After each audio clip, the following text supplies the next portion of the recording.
قرآن و سنت، ساتھ ہی ساتھ ہماری عقل. لاجک نہیں تو پھر نہ قرآن سمجھ میں آئے گا نہ حدیث سمجھ میں آئے گی. لاجک کو بھی ساتھ میں رکھیں، منطق کو بھی ساتھ میں رکھیں.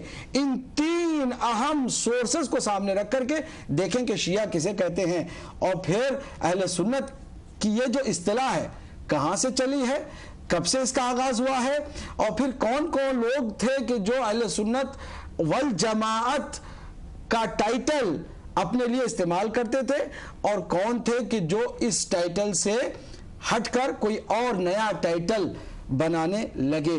انشاءاللہ ان تمام باتوں کا انشاءاللہ سلسلہ جاری رہے گا. آپ سے گزارش ہے اور ہمارے اہل علم حضرات سے، تمام مکاتب فکری اور مسالک اسلامی کے فالوور سے گزارش ہے کہ اگر آپ علمی شخصیت ہیں اور آپ چاہتے ہیں کہ ہمارے اس ڈسکشن میں حصہ لیں، پیار کی فضا کو لے کر، افہام و تفہیم کے مفہوم کے ساتھ، اخلاق کریمہ کو ہمراہ رکھتے ہوئے تمیز اور ادب اور حیا کے دائرے میں آپ سوال کریں گے. انشاءاللہ المستعان ہم آپ کی خدمت میں حاضر ہیں، اور اگلے پروگرام میں انشاءاللہ جب ہم فرقہ ناجیہ پر گفتگو کریں گے کہ یہ 73 میں ایک جو ہے وہ نجات پانے والا ہے تو وہ کون ہے، تاکہ ہم اپنا کم از کم فریضہ نبھا سکیں. ہمیں کوئی کسی سے دلچسپی نہیں ہے کہ کوئی شیعہ بن جائے یا ہم جو سوچ رہے ہیں اس سوچ میں آ کر ڈھل جائے. نہیں، ہمارا مقصد ہے کہ جو بات ہماری ہے وہ بھی آپ کھلے دماغ سے سن لیں. سن کر کے جو آپ ڈیسائیڈ کرتے ہیں وہ آپ کا اپنا فیصلہ ہوگا انشاءاللہ المستعان. ابھی آپ کی کال کے ہم منتظر ہیں. اہل سنت کے علماء سے میری گزارش ہے کہ وہ فون کریں، اور اس میں اگر کوئی ابہام رہ گیا ہے اور جو حوالے دیے گئے ان میں کوئی ان کو شک ہے یا پھر اعتراض ہے یا سوال ہے تو وہ بھی اس میں یقیناً حصہ لے سکتے ہیں. لیکن گزارش یہی ہے کہ آج جو 3 اہم موضوع پر بات ہوئی ہے انہی موضوع کے اندر دائرے میں رہ کر سوال کیے جائیں. باقی جو ہمارے جو اپنے ہیں وہ جتنے بھی ہیں وہ اگر تعریف کرنا چاہتے ہیں تو انشاءاللہ اگلے پروگراموں میں اس کو آپ رکھیں. لیکن اگر کوئی اس میں سوال اہم کرنا چاہتے ہیں مفید تو وہ بھی اس میں حصہ لے سکتے ہیں. پہلے کالر کو ہم شامل کرنے کے لیے تیار ہیں. اگر کوئی پہلا کال جی پہلے کالر کو شامل کرنے جا رہے ہیں. السلام علیکم رحمۃ اللہ. وعلیکم السلام. جی ایک غلام علی بول رہا ہوں ڈنمارک سے. جی فرمائیے. جی سوال میرا یہ ہے کہ میں نے ظاہر القادری صاحب کے تمام پروگرام سنے ہیں. ہیلو. جی میں سن رہا ہوں. آپ کو کسی کا نام نہ لیں، سوال کریں. تو انہوں نے آخر میں یہی کہا ہے کہ یہ جو راوی ہے یہ شیعہ ہے. تو میں پوچھنا یہ چاہتا ہوں کہ کیا شیعہ ہونا گناہ ہے؟ اگر ان کے نزدیک کسی شیعہ سے روایت لینا معتبر نہیں ہے تو ہمارے نزدیک کسی اہل سنت کی روایت پر عمل کرنا کیوں ضروری ہے؟ بہت عمدہ سوال ہے. ٹھیک ہے، بہت عمدہ سوال.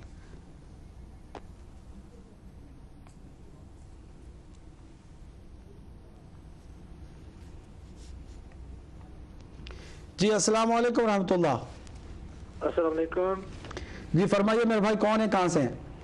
جی میں ملک بدر منیب بول رہا ہوں برمنگھم سے. جی فرمائیے ملک بدر صاحب. جی مولانا عابدی صاحب سے بات کریے گا. جی بسم اللہ، میں آپ کی خدمت میں ہوں. فرمائیے میرے بھائی. ہاں جی السلام علیکم. وعلیکم السلام ورحمۃ اللہ. جی مولانا صاحب آپ کا پروگرام بہت اچھا ہے. جی الحمدللہ. لیکن ایک بات بڑی عجیب لگی ہے، اور پہلے تو یہ مسئلہ تھا کہ صحابہ اکرام کا کہ خلیفہ اول کا مقام بڑا ہے یا دوسرے خلیفہ کا یا تیسرے کا یا چوتھے کا، خیر وہ تو صحابہ کی بات تھی. لیکن یہ افسوس سے مجھے کہنا پڑتا ہے کہ آپ نے جو حوالہ دیا ہے، اور اس سے پہلے دوسرے چینل پہ بھی حوالہ وہ دیا گیا تھا کہ نبی پاک صلی اللہ علیہ وسلم، یہ نہیں کہ میں مسلمان ہوں اس لیے کہہ رہا ہوں، میں تو اتنا پڑھا لکھا نہیں، لیکن حقیقت یہ ہے کہ یہ اللہ تعالیٰ کے واقعی انمول اور منفرد نبی تھے، نبی ہیں اور رہیں گے. اور اور جہاں تک میرا علم ہے کہ آپ کو اللہ تعالیٰ نے تبلیغ کا کم وقت دیا تھا، تقریباً 23 برس، جی جی، اور 23 برسوں میں آپ نے اللہ تعالیٰ کی وحدانیت کا ایسا پرچار کیا کہ ریکارڈ توڑ دیا. بے شک بے شک. اور اللہ تعالیٰ نے آپ سے بڑے عجیب و غریب امتحان بھی لیے، اور یہ وہ اللہ کے نبی ہیں جنہوں نے یہی کہا کہ اے رب العالمین انہیں صراط المستقیم کا راستہ دکھا دے، انہیں ہدایت عطا فرما، تاکہ یہ آپ کی توحید کا نعرہ لگائیں یہ لوگ، یعنی کہ ان کو ختم نہیں کرنا. بالکل. آپ بعد آدم علیہ السلام سے لے کے حضرت عیسیٰ علیہ السلام تک دیکھ لیں، جو بھی پیغمبر آیا آخر میں تنگ آ کے اس نے کہا کہ بھائی یا رب العالمین انہیں تم یعنی کہ ختم ہی کر دو. تو آپ نے نبی پاک صلی اللہ علیہ وسلم جیسی ہستی کو حضرت نوح علیہ السلام کے ساتھ ملایا ہے، جو کہ حضرت نوح علیہ السلام کو اگر اللہ تعالیٰ قیامت تک بھی تبلیغ کرنے کے لیے زندگی دیتے تو خدا کی قسم انہیں وہ کامیابی حاصل نہ ہوتی جو نبی پاک صلی اللہ علیہ وسلم کو 23 برس میں ہوئی ہے. تو خدا را اس پہ روشنی ڈالیے گا کہ یہ بہت شکریہ. بالکل آپ نے بہت عمدہ سوال کیا ہے ملک بدر منیر صاحب، ہمیشہ آپ کے سوال اچھے ہوتے ہیں، ہم اپریشیٹ کرتے ہیں. بہت عمدہ سوال آپ نے کیا، اور یقیناً آپ کے اس سوال کا ہمیں بھرپور جواب دینا چاہیے، کیونکہ سوال اگر ہے تو اس کو تشنا نہیں چھوڑنا چاہیے. اگلے کالر کو بھی ہم شامل کرنے جاتے ہیں. السلام علیکم ورحمۃ اللہ. جی السلام علیکم. وعلیکم السلام ورحمۃ اللہ. جی حضور میں سید رضی جعفری بول رہا ہوں. جی جی بسم اللہ فرمائیے. صرف بہت ایک متوقع بہت اچھا پروگرام تھا. ایک صرف تھوڑی سی میں کامنٹ دینا چاہوں گا. آپ نے ذکر کیا تھا آپ دونوں حضرات میں، مجھے یاد نہیں کسی نے بار اس کو حوالہ دیا تھا کہ کثرت عددی کا کربلا میں بھی مطلب کثرت عددی تھی اور معاویہ کے ساتھ بھی تھی. اگر اس کے ساتھ وہ یقینی طور سے آپ کا مقصد تو یہی ہوا کہ وہاں مسلمان ہی تھے، اور یقینی طور سے وہ سب مسلمان تھے ظاہری طور سے، یعنی کربلا میں بھی اور معاویہ کے ساتھ بھی. لیکن وہ کثرت عددی کا اس کا مطلب حق پر نہیں تھے، دونوں ہی اپنی جگہ پر حق پر نہیں تھے. اب اس چیز کو یہ جو کثرت عددی کا آپ نے ذکر کیا ہے اس کا بڑے اچھے انداز میں علامہ اقبال نے بھی ایک 4 مصروں میں کہا تھا، وہ شاید آپ نے بھی سنا ہوگا. اس راز کو ایک مرد فرنگی نے کیا فاش. واہ واہ سبحان اللہ. اس راز کو ایک مرد فرنگی نے کیا فاش، ہر چند کے دانا اسے کھولا نہیں کرتے. بھائی جمہوریت ایک طرز حکومت ہے کہ جس میں بندوں کو گنا کرتے ہیں، تولا نہیں کرتے. کیا بات ہے، سبحان اللہ.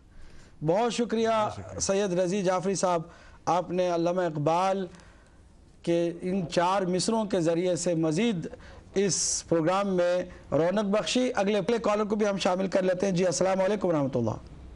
السلام علیکم. جی فرمائیے میرے بھائی، کون ہے، کہاں سے ہیں؟ آواز آ رہی میری؟ بالکل آ رہی ہے میرے بھائی. السلام علیکم. یا علی مدد جناب. وعلیکم السلام. پھر مولا علی مدد. کون میرے بھائی، کہاں سے؟ بھجن احمد بات کر رہا ہوں بیڈ فورڈ سے. احمد صاحب بیڈ فورڈ سے. جی بیڈ فورڈ سے یا بیڈ فورڈ سے؟ Bedford BEDFORD. اچھا ٹھیک ہے، فرمائیں. میرا سوال یہ تھا جناب کہ ناج البلاغہ سب سے پہلے چھپی تھی، مطلب پرنٹ ہوئی تھی اور اس کی کلیکشن ہوئی تھی پہلے، یا صحیح بخاری کی پہلے ہوئی تھی؟ کیونکہ میرے سنی بھائی نے میرے سے سوال پوچھا تھا تو میرے سے اس کا آنسر نہیں دیا گیا. اور دوسرا میرا یہ سوال تھا کہ جس طرح پہلے میں اہل سنت جماعت سے تھا تو اللہ کا شکر ہے کہ مجھے اب حق کی پہچان ہو گئی ہے، تو میں اپنی جو نماز ہے یہاں پہ بیڈ فورڈ میں پڑھ رہا ہوں، اور یہاں پہ 2-3 مسجد ہیں جو وہ صرف اہل سنت جماعت کی ہیں، تو میں ادھر جا کے نماز پڑھ لوں تو اس میں کوئی حرج تو نہیں ہے؟ نہیں کوئی حرج نہیں میرے بھائی، کوئی حرج نہیں. بہت بہت شکریہ. بہت بہت شکریہ. اگلے کالر کو ہم شامل کرتے ہیں. جی السلام علیکم ورحمۃ اللہ. السلام علیکم ورحمۃ اللہ. السلام علیکم. جی وعلیکم السلام. میری بہن کون، کہاں سے؟ میں مسز علی بات کر رہی ہوں لنڈن سے. مجھے صرف چھوٹی سی ایک بات یہ کہنی تھی کہ پادری صاحب کے جو بیان سے پتا چلا کہ اہل سنت.